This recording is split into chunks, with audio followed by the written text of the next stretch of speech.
할렐루야. 은혜로운 찬양을 하나님 기뻐 받으신 줄 믿습니다. 기도하시겠습니다.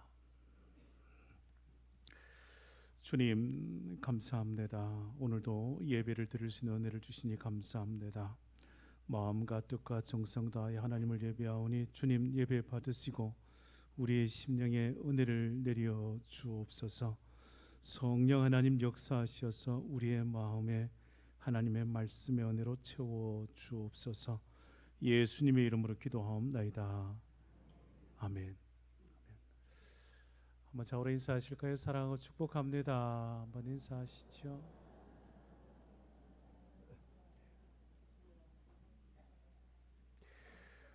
오늘 말씀은 이 한 사람을 소개하려고 합니다. 이 한 사람을 소개하고 말씀을 시작하려고 합니다. 헨리 나우엔입니다. 헨리 나우엔이라고 여러분 들어보셨을 겁니다. 하버드대 교수였던 헨리 나우엔 박사는 그의 인생의 마지막은 지적장애자 공동체에서 봉사함으로 그의 인생을 마치게 됩니다. 그는 세계적으로 유명하고 존경받는 교수였습니다. 어느 날 그는 모든 것을 다 버리고 장애자 공동체의 봉사자로 들어갔습니다. 사람들은 그에게 전도 유망한 길을 버리고 갑자기 왜 그러냐라고 물었습니다. 그는 자신이 쓴 책 예수님의 이름으로라는 책에서 왜 공동체의 봉사자로 섬기게 되었는지를 밝히며 이렇게 고백했습니다. 나는 그동안 올라가는 길만을 추구했습니다. 어려서부터 공부를 잘해 신동이라는 칭찬을 받으면서 자랐고 하버드 대학의 교수가 되기까지 줄곧 올라왔습니다. 지금까지 오직 성공만을 향하여, 다시 말하자면 꼭대기를 향하여 오르막길만을 달려왔습니다. 그러나 어느 날 정신지체 장애를 안고 사는 한 사람을 만났고 이 사람들의 그 아픔에 동참하는 삶을 통하여 예수님을 바로 알 수 있게 되었다고 그는 고백했습니다.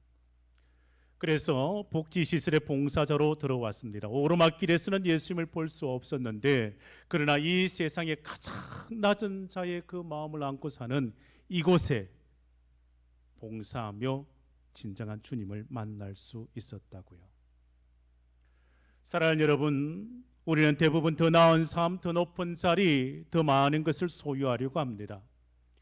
심지어 하나님을 경외하며 예수 그리스도를 따른다고 하면서도 십자가는 외면하고 영광만을 바라봅니다.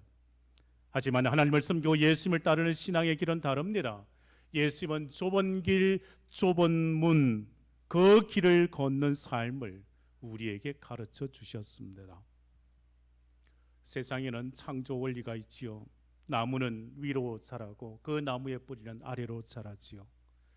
따뜻한 공기는 위로, 차가운 공기는 아래로, 또 물은 낮은 곳으로 흘러가지 않습니까? 하나님의 은혜의 원리도 마찬가지입니다. 하나님의 원리도 있습니다. 잠언 3장에 주님 말씀하셨습니다. 진실로 그는 거만한 자를 비웃으시며 겸손한 자에게 은혜를 베푸신다라고요. 야고보서는 이렇게 말씀합니다. 그러나 더욱 큰 은혜를 주시나니 그러므로 일렀으되 하나님이 교만한 자를 물리치시고 겸손한 자에게 은혜를 주신다 하였느니라. 하나님의 은혜, 그 은혜는 낮은 곳으로 흘러갑니다. 하나님의 그 은혜는 겸손히 낮은 자의 마음으로 하나님의 은혜가 쌓이게 되는 것입니다. 오늘 어버이 주일입니다. 우리의 인생에서 높은 곳만을 바라보고 더 많은 것을, 더 많은 세상의 것을 소유하러 가 있던 그 욕심의 자리에서 내려와야 합니다. 다시금 우리의 삶의 출발점이었던 우리의 가정을 돌아보기를 원합니다. 가정의 담을 넘어 세상 밖의 것만을 추구하지 말고 이제는 가정의 울타리 안에서 가족과 자녀를 위해 기도하며 좁은 길을 자처하며 걸으셨던 그 부모님, 겸손하게 낮아진 그 부모님의 마음을 오늘 더 생각할 수 있기를 원합니다. 어르신들과 우리 부모님의 얼굴에 남겨진 그 주름이요 지난 세월의 고생의 흔적일 것입니다. 이 고생을 누구를 위해 그렇게 힘든 세월을 보내며 그 얼굴에 남겨 놓았을까요? 모든 부모는 가정을 세우고 자녀를 양육하기 위해 수고를 마다하지 않습니다. 자녀를 위한 길이면 그 생명까지 아까워하지 않습니다. 그러게 오늘 구약 본문의 말씀은 이렇게 말씀하지요. 신명기 5장 16절 말씀입니다. 너는 내 하나님 여호와께서 명령한 대로 내 부모를 공경하라. 그리하면 내 하나님 여호와가 내게 준 땅에서 내 생명이 길고 복을 누리리라. 부모를 공경하면 하나님께서 복을 주신다 말씀하십니다. 하나님 여호와께서 내게 준 땅에서 내가 장수의 복을 누린다고 약속하셨습니다. 모든 성도들이 자녀된 도리로서 부모님과 어르신들을 공경함으로 하나님께서 약속하신 이 귀한 복을 받아 누리시기를 주의 이름으로 축복합니다. 오늘 예배를 드리는 모든 성들이 다 자녀 어린 시절을 보내지 않으셨습니까? 누구에게나 다 어린 시절 있습니다. 이 세상에 부모 없이 태어난 사람 없기 때문입니다. 나이가 많으나 나이가 적으나 누구든지 자녀로서 주어진 그 사명이 있습니다. 그것 무엇일까요? 오늘 말씀의 제목과 같습니다. 그것은 부모 공경입니다. 여러분, 우리가 부모를 공경할 그 이유가 무엇일까요? 여러분, 무엇이라 생각하십니까? 부모 공경의 그 이유, 그 첫 번째, 부모님은 나에게 생명을 주셨고 이 땅에 존재하게 하신 그 통로였기 때문입니다. 이 땅에 누구도 부모님 외에 나에게 생명을 주고 존재하게 한 사람 없습니다. 그러기에 부모 공경이요. 두 번째, 부모 공경의 이유, 부모는 나를 위해서 희생을 하셨기 때문입니다. 사람은 세상을 살아가면서 사람들에게 사랑의 빚을 지기만 하지만 부모에게 진 빚과 비교할 수 있겠습니까? 부모에게 받은 그 사랑의 빚 무엇과 견줄 수 있겠습니까? 부모는 자녀를 위해 생명을 바쳐 사랑하고 헌신하였기에 자녀는 부모에게 공경을 표해야 합니다. 세 번째, 부모 공경은 하나님의 명령이기 때문입니다. 하나님의 준엄한 명령 앞에 우리는 이유를 달 수 없습니다. 오늘 구약의 본문의 말씀에 분명 하나님의 명령인 것을 우리에게 들려주십니다. 너는 내 하나님 여호와께서 명령한 대로 내 부모를 공경하라. 그리하면 내 하나님 여호와가 내게 준 땅에서 내 생명이 길고 복을 누리리라. 내 부모를 공경하라 하신 분명한 명령의 말씀입니다. 여러분, 우리 이 말씀대로 살아가야 합니다. 부모를 공경하며 살아가야 합니다. 이 말씀대로 살아가는 자, 하나님께서 약속하신 그 복을 받아 누릴 겁니다. 사랑하는 성도 여러분, 오늘 어버이 주일을 지키며 주 앞에 나와 예배드릴 모든 성도들이여 정말 주님의 말씀 앞에 순종함으로 축복을 받아 누리시기를 바랍니다. 여러분, 구약 성경에 룻이라는 여인을 여러분 알 겁니다. 룻께서 1장에 보면 이러한 내용이 나옵니다. 사사들이 치리하던 때에 흉년이 들었고 나옴이라는 이 여인이 유다 베들레헴의 출신의 그 남편을 따라서 두 아들과 함께 모압 지방에 들어가 살게 됩니다.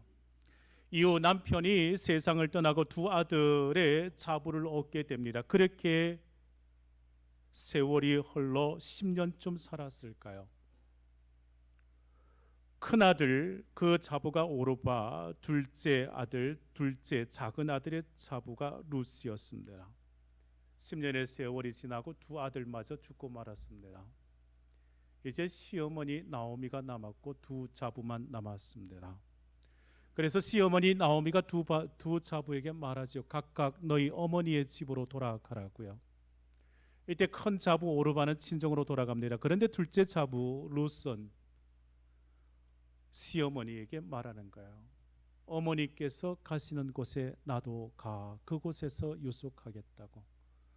어머니가 섬기는 하나님 나도 섬기겠다고 고백합니다.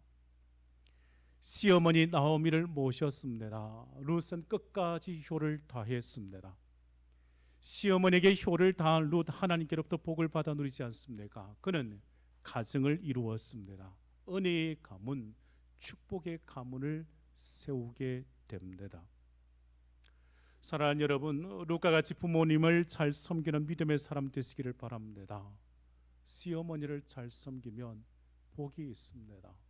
어머니, 아버지를 잘 섬기면 복이 있습니다. 부모에게 효를 다하는 자녀에게 주님 약속하여 주셨습니다. 오늘 하나님께서 구약의 본문 말씀을 통하여 우리에게 말씀하시지요. 내 부모를 공경하라. 그리하면 내 하나님 여호와가 내게 준 땅에서 내 생명이 길고 복을 누리리라. 그런데 우리가 살아가는 사회는 어떨까요? 우리가 살아가는 사회는 어른들을 몰라보는 사회로 점점 변화되었습니다. 어른들에 대한 공경이나 경로 사상 등은 말할 것도 없고요. 효도 정신은 저출산 시대와 함께 빠른 속도로 사라집니다. 그래서 요즘 효도를 말할 때 사람들은 이렇게 말합니다. 효도, 효과적으로 도망다니는 것. 자식이 부모에게 효도하는 흉내를 내기에 급급한 시대가 되었습니다. 우리가 살아가는 세상에 시간이 흐르고 세대가 바뀌어갈수록 왜 이런 현상이 나타날까요? 몇 가지 생각해 볼 수 있을 겁니다. 첫 번째, 물질 만능주의. 물질이 말하는 사회이다 보니 물질로 계산하려고 합니다. 부모 공경함으로 효를 다하는 것에 계산하려고 합니다. 뭐 때문에요? 돈과 계산하려고 하는 거예요. 돈과. 영국의 대문호가가 이런 말을 했습니다. 부모가 누더기를 걸치고 있으면 모른 척하지만 부모가 돈 주머니를 차고 있으면 서로 잘 보이려고 다툰다고요. 어떤 이는 시대별 동전의 모양이 변한 것을 들어 설명합니다. 옛날에 동전은 구멍이 나 있었습니다. 가운데. 그 동전을 보아도 그 동전에 난 구멍을 통하여 부모의 얼굴을 볼 수 있었고 그라여 효를 다했는데 요즘 동전은 꽉 막혀 있습니다. 또한 인터넷 뱅킹으로 손에 잡히지도 않습니다. 그래도 부모도 눈에 보이지를 않습니다. 부모 공경에 물질에 좌우되지 않기만 해도 좋겠습니다. 사람들은 그 물질만을 보는 거예요. 물질. 부모에게 받은 그 사랑, 그 은혜 어떻게 계산할 수 있겠습니까?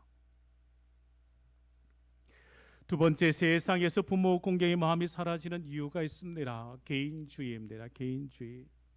나는 나고 부모는 부모다. 부모가 내 인생에 이래라 저래라 간섭하는 것을 못마땅하게 여깁니다. 뭐든지 나 중심, 개인 중심으로 판단하려고 합니다. 세 번째, 지식주의입니다. 예전에 부모가 가진 지식 자녀보다는 훨씬 많이 알고 있었지요. 삶에 있어서 가져온 그 경험, 지식, 기술이 자녀들보다는 많았지요. 그러나 요즘은 하루가 다르게 급변하고 발달하는 세상에서 부모가 가진 지식이나 경험은 자녀 성공을 가로막는 장애물로 자녀들 여깁니다. 그래서 부모가 한마디 거들면 말하지 않습니까? 가만히 계시는 것이 나 도와주는 것이라고. 세상의 물질주의, 개인주의, 지식주의, 부모 공경의 자리 우리에서 점점 멀어지게 합니다. 점점 더 부모와 자녀가 멀어지도록 그 간격만을 넓힐 뿐입니다. 세상 방식을 따르고 남겨진 것 우리의 가정에 부모의 자리는 점점 사라지고 맙니다. 가정은 깨어지고 말지요. 다시금 회복되어야 할 우리의 가정 어떻게 해야 할까요? 하나님이 세우신 가정에 믿음의 후손들이 세워지고 행복한 가정이 되려면 먼저 무엇이 필요할까요? 은혜의 가문이요 믿음의 가문을 세우려면 우리는 어떻게 해야겠습니까? 이것밖에 없습니다. 하나님의 말씀으로 돌아가는 거예요. 하나님께서 명하신 그 말씀을 순종함으로 따르는 거예요.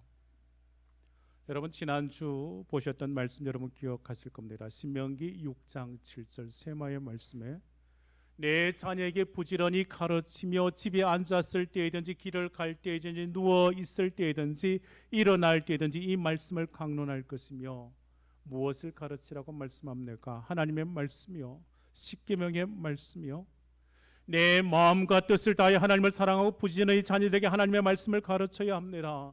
하나님의 말씀을 자녀에 가르쳐야 할 그 사명이 부모에게 주어지는 겁니다. 그리하기에 가정에서 그 부모가 최초의 교사가 되고 자녀에게 있어서 그 가정이 최초의 학교가 되기 때문이요. 하나님은 부모에게 교육적인 사명을 주시며 자녀들에게 부모를 향한 그 자세를 말씀하십니다. 너희 각 사람은 부모를 경외하고 나의 안식일을 지키라. 나는 너희의 하나님 여호와이니라. 레위기서의 말씀이요. 너희 각 사람은 부모를 경외하고 라고요. 잘 보셔야 합니다.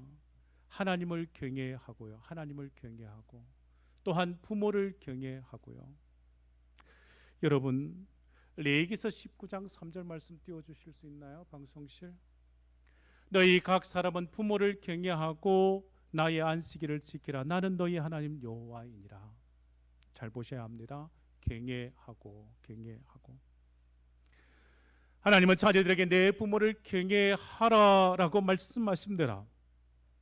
하나님을 제외하고 유일하게 경외라는 단어가 쓰인 곳이 여기입니다. 부모에게. 너희 부모를 하나님처럼 대하라는 뜻입니다. 하나님을 대하듯 부모를 대하라는 뜻입니다. 그러기에 부모는 이 세상에서 하나님의 대리자와 같습니다. 그러기에 부모의 말씀을 하나님 말씀처럼 부모를 섬기기를 하나님 섬기듯 섬겨야 하는 겁니다. 그러기에 하나님은 자녀들에게 더 엄한 경고의 말씀을 하시고 이렇게 권면하십니다. 우리 함께 말씀을 합독하실까요? 레위기 20장 9절. 만일 함께 합독하십니다. 중요한 말씀입니다. 만일 시작. 만일 누구든지 자기의 아버지나 어머니를 저주하는 자는 반드시 죽일지니 그가 자기의 아버지나 어머니를 저주하였은즉 그의 피가 자기에게로 돌아가리라. 부모를 공경하지 않는 그 마음에서부터 시작되는 것은 축복이 아닙니다. 부모를 공경하지 않는 그 자리에서 복을 기대할 수 없습니다. 자문의 부모를 저주하는 자 그의 등불이 흑암 중에 꺼진다라고 말씀하십니다. 또 우리 함께 이 말씀 합독하실까요? 잠언 20장 20절 말씀. 자기의 아비나 어미를 저주하는 자는 그의 등불이 흑암 중에 꺼짐을 당하리라. 부모를 공경하지 않는 자녀들에게 있어서 그의 삶에 희망과 미래가 있지 않습니다. 그러므로 오늘 우리에게 말씀하시는 하나님의 말씀을 우리의 마음에 깊이 새겨야 합니다. 오늘 하나님은 우리에게 말씀하십니다. 내 부모를 공경하라. 내 부모를 공경하는 이 말씀이 우리의 가정의 축복인 것을 여러분 믿으시기를 바랍니다. 사람은 세상을 살아가면서 맺게 되는 인간관계 크게 두 가지로 볼 수 있지요. 선천적인 것, 변하지 않는 것이 있습니다. 부모와 형제와 혈연적인 관계요. 나라와 민족도 바뀌지 않지요. 자기의 선택이나 의사와 상관없이 맺어진 관계이고 이것은 바꿀 수 없습니다. 다른 하나는 후천적이고 변할 수 있는 겁니다. 부부, 친구, 서성과 제자의 관계, 변할 수 있는 관계입니다. 이 두 번째 관계, 내가 원치 않으면 관계가 단절되어지고 내 의지로 바꿀 수 있지만 선천적으로 주어진 관계에 있어서 내 마음에 들지 않고 내가 싫어한다고 해도 변하지 않습니다. 그것 바꿀 수 없습니다. 순응해야 합니다. 사람이 세상을 살면서 변하지 않는 특별한 관계인 부모와 자식의 관계는 변하지 않습니다. 그래야 그 관계를 항상 아름답게 지켜가야 합니다. 어떤 이들은 내 부모를 공경하라는 말씀을 들을 때 안색이 변하기도 합니다. 자신을 헌식자처럼 버린 어머니 어떻게 공경할 수 있냐고, 나를 그렇게 학대하였던 부모에 대하여 어떻게 공경하라고 말하는지 되묻고 싶은 마음을 가진 이들도 있을지 모릅니다. 세상의 모든 사람들 다 사랑을 주기도 하고 또 상처를 주기도 하며 살아가는 게 우리의 세상살이입니다. 세상에 사랑만 주고 사는 부모 또한 없습니다. 부모에 대한 복수심을 가진 자녀들은 부모에게 받았던 그 상처만을 생각합니다. 내가 그 옛적 그 어린 시절 받은 그 상처만을 생각하는 거예요. 여러분 잘 기억하셔요? 그러나 이 땅에 사는 부모 중에 자기 자녀를 사랑하지 않는 이 없습니다.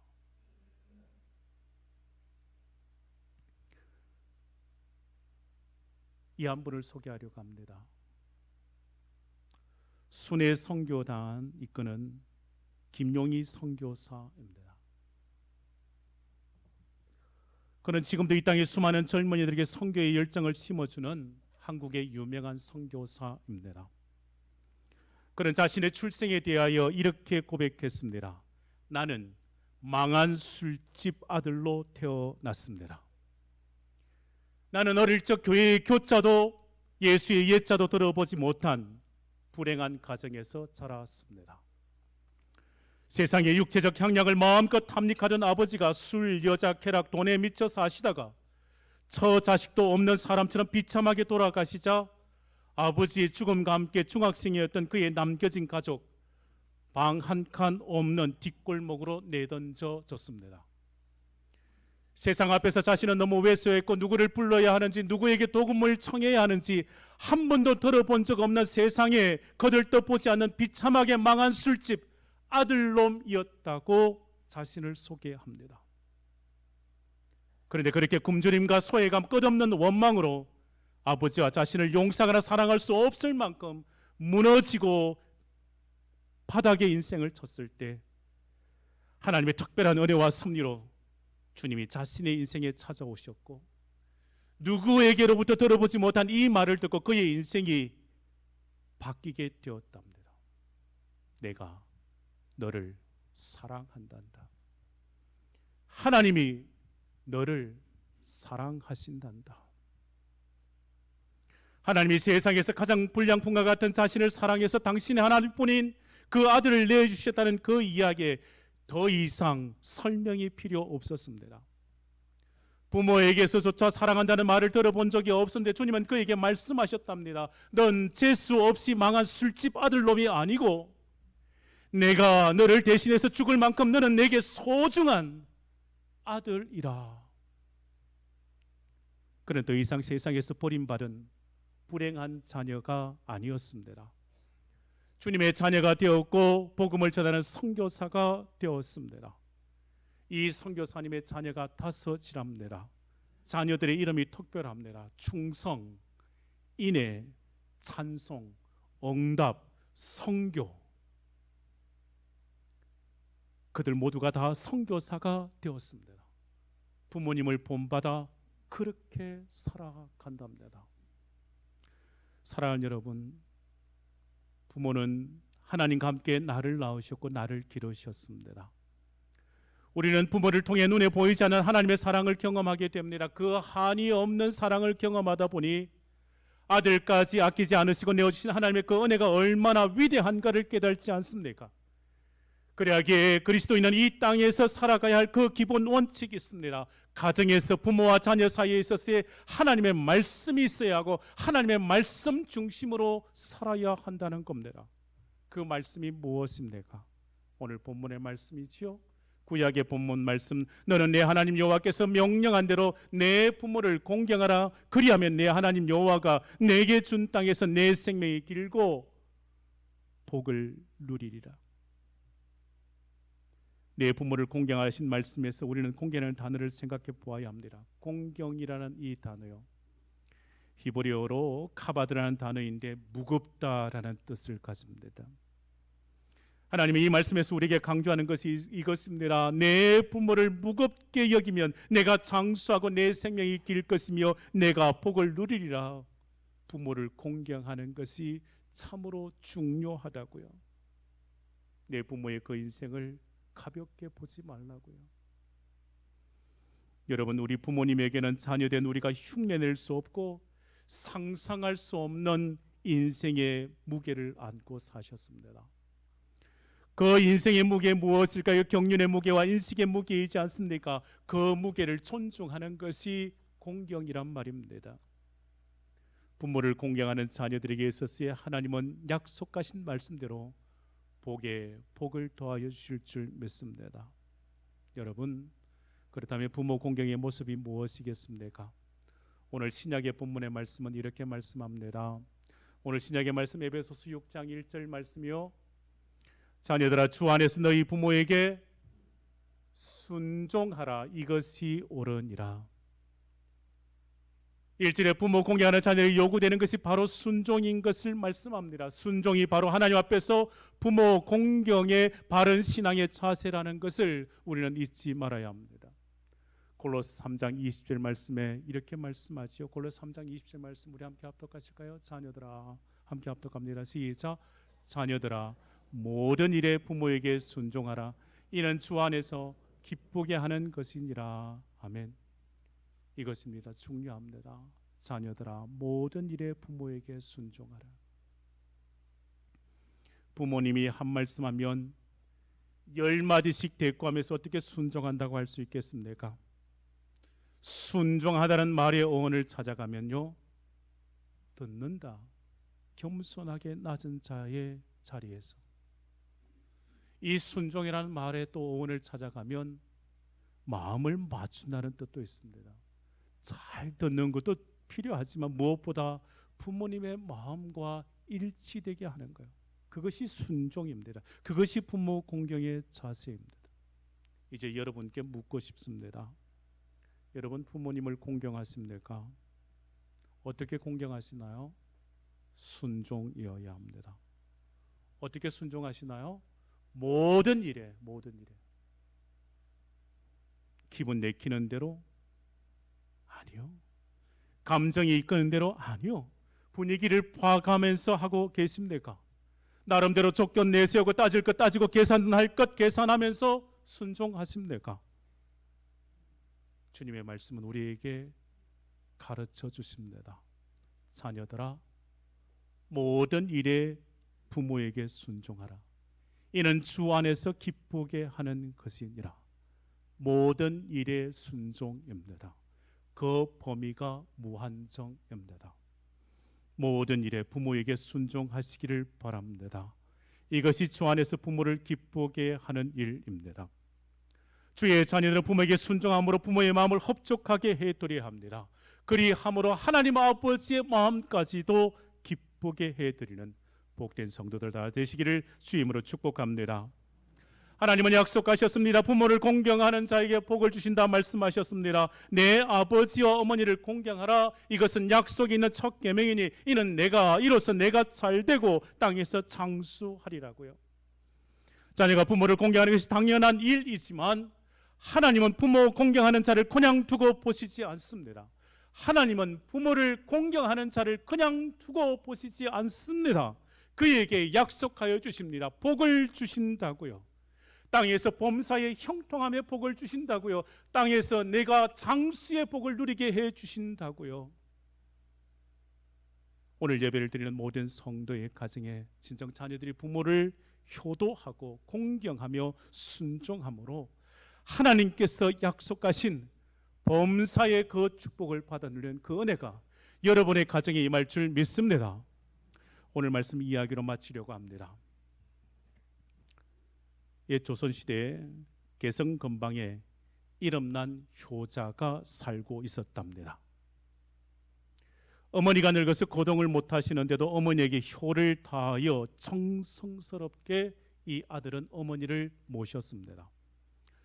어느 날 임금이 그 거울로 지나가시게 되었습니다. 임금이 지나가신다는 소식에 어머니가 임금님 그 행차를 보고 싶다고 말을 하자 아들은 어머니를 지게에 태우고 나갔다가 임금님 눈에 띄게 되었습니다. 임금님은 그의 효를 칭찬하면서 송아지 한 마리, 쌀 10가마를 하사했답니다. 이 소식을 들은 이웃 마을에 소문난 불효 자식이 있었습니다. 이 불효자도 상에 대한 욕심을 가지고 몇 달 후에 임금이 그의 마을을 지나가자 병석에 누워 계신 어머니를 억지로 지게에 지우고 임금님 눈에 띄는 곳에 자리를 잡고 서 있었습니다. 임금님이 지나가다 또 이것을 보았고 사연을 물었습니다. 그때 사람들이 임금에게 말하는 것이 저놈은 아주 못된 놈이라고, 불효자라고 하면서 상이 아니라 벌을 주어야 한다고 했습니다. 그런데 임금은 지난번 효자와 똑같이 소 한 마리, 쌀 10가마 주라고 했습니다. 그러면서 하는 말이 이 말이었습니다. 효도는 흉내 내기도 어려운 것이라. 여러분, 효도는 흉내 내기도 어렵습니다. 그러나 효도는 따라하기만 해도 복된 줄 믿습니다. 여러분, 부모 공경하고 효도를 다하는 것이 쉬운 일 아닙니다. 그러나 흉내를 내서라도 효를 다할 때 복이 있습니다. 믿는 자녀가 말씀에 순종하여 부모를 공경하면 하나님께서 그 섬김, 그 헌신, 그 공경의 자리에 복을 더하여 주실 줄 믿습니다. 효도는 흉내라도 내는 것이 복된 일임을 잊지 마시기를 바랍니다. 부모를 향한 우리의 마음은 항상 공경이어야 합니다. 세월이 흐르고 나이가 들면서 부모의 그 사랑과 헌신의 자리를 깨달지 않습니까? 그 헌신과 그 사랑을 깨달을 때마다 그 눈가에는 눈물만 가득하지 않습니까? 사랑하는 여러분, 부모 공경하시기를 바랍니다. 사랑하는 여러분, 부모 공경을 자녀들에게 가르치시기를 바랍니다. 그래야 하나님을 더욱더 경외하고 섬기심으로 약속하신 축복을 받아내는 복된 성도들 다 되시기를 주의 이름으로 축원합니다. 기도하십시다. 사랑의 주님, 하나님의 은혜로 말미암아 육신의 부모를 통하여 우리가 이 땅에서 생명을 부지하며 살아갑니다. 모든 것이 부모의 사랑과 헌신 때문이며 하나님께서 베푸신 은혜의 자리인 줄 믿습니다. 주님, 어리석고 우둔한 저희들의 심령에 은혜를 주시어 부모의 사랑을 깨달아 알도록 더할 우리의 마음을 깨닫게 해 주옵소서. 부모의 사랑에 보답하는 것이 순종인 것을 잊지 않게 하시고 순종함으로 부모의 마음을 기쁘게 해드리게 해 주옵소서. 그리하여 부모 공경함으로 하나님께서 약속하신 그 축복을 받아 누리는 자 되게 해 주시옵소서. 예수님의 이름으로 기도하옵나이다. 아멘.